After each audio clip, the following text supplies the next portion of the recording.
Attaining success in leadership takes a good dose of self-awareness. Let's welcome our guest, Martha Brown, executive coach and author of her new book, a #1 release on Amazon, It's on You. Good to have you with us. Thanks for having me. Congratulations on this book. And tell us, what is the full title? It's on you. It's empowerment for personal leadership, professional leadership, all sorts of leadership. Yeah. Just really good human stuff in there. Now, you're the former CEO of Tipperary Inc., and that's best known by the rest of us as Lazy Boy. Southeast. Huge company, huge company. Maybe you could talk us through your journey in attaining that success and getting to that place of leadership and what that was like. Sure, absolutely. It's a family firm, so we're a Lazy Boy retailer.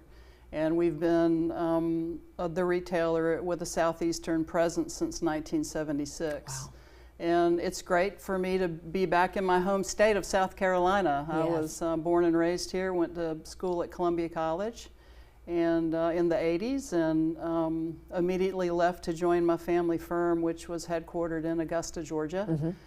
Was there for about 25 years, and then had the opportunity to take over at CEO when my brother decided to move out of that spot. And at that point in my life, I had worked forever with the family firm and thought it would be a great idea to get a little more business education from someone other than a family member. Sure, yeah, yeah. And so that led me to Charlotte, North Carolina, where I was accepted into the McCall School of Business at Queen's University, their executive MBA program. Wow, okay. And I really enjoyed that. What would you say were some of the challenges? Of course, your experience is a little bit different from a lot of others in that you were climbing the ladder within a family-owned business. Right. So you were related to those that you were either passing up and down on, on the way up the ladder.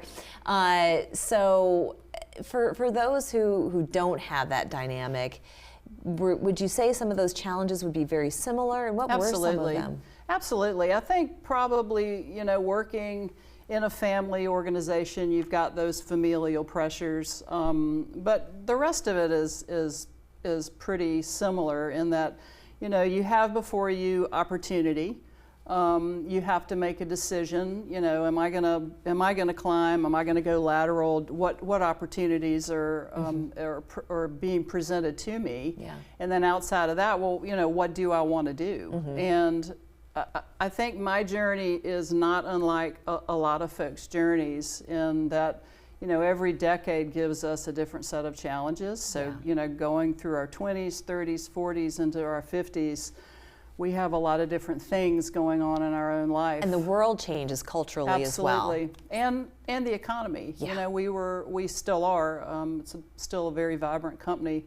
A retailer, brick and mortar, so we went through a lot of phases there, and I had opportunities provided for me that I took. I had opportunities that I saw that I asked if I could take. Yeah. What did you learn about leadership, though, especially as a CEO of such a large company? Yeah, well, I learned a lot from my brother. So he was our former CEO, and I carried his bag, so to speak, and did a lot of special projects that he asked me to do. So those were wonderful things and great opportunities.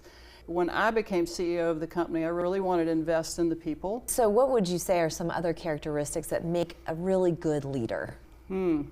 Things like passion.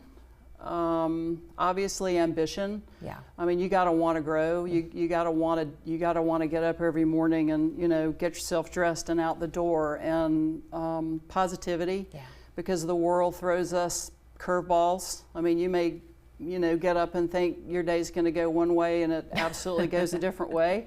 And you have to be able to handle that. Yeah. Resilience and joy. Mm-hmm. Joy is, I believe that positivity and negativity are force multipliers. Yeah. So we get to choose. Well, are we gonna have a force multiplier of negativity today, or are we gonna have a force multiplier of positivity? Palpable. Today? It's palpable for the people who look to you for the answers. Absolutely. Right. So tell us a little bit more about this book, and when people crack this open and they want to start applying it to their own lives, what are they going to find? Well, you know what? This book is for anybody. You don't have to be a CEO. You don't have to be an aspiring CEO. You can be retired. You can be a teenager. So if someone's setting out their career goal for the year, where should they begin? Oh gosh, what a great question. Look inside. Yeah. We should begin with inner dialogue and check in with ourselves and say, what is it that I truly want? Where do I really want to go? I don't like the question of where do you want to be in 5 years? Right. I hate that question. I know, right? I hate that question. I'm always asked that question. Every time I've ever applied for a job, how do I know where I'm going to be in 5 years? Exactly. I didn't know that I was going to be here 5 years ago. So exactly, I think 2 years is a pretty good amount of time, especially in our culture today. Absolutely. Everything moves really quickly. Yeah. So just look within. Look within and Wonderful. ask yourself the tough questions. Who am I? Yes. Which sounds silly, but really, who am I? What do I Good want? question, yeah. Where do I want to go? And where do I want to be in 2 years? Indeed. And then start working backwards. What do I need to do today to make that happen? Well, you're a living inspiration, Martha. Thank you so Thank you. much. And you can buy this book wherever fine books are sold. We'll be back after this.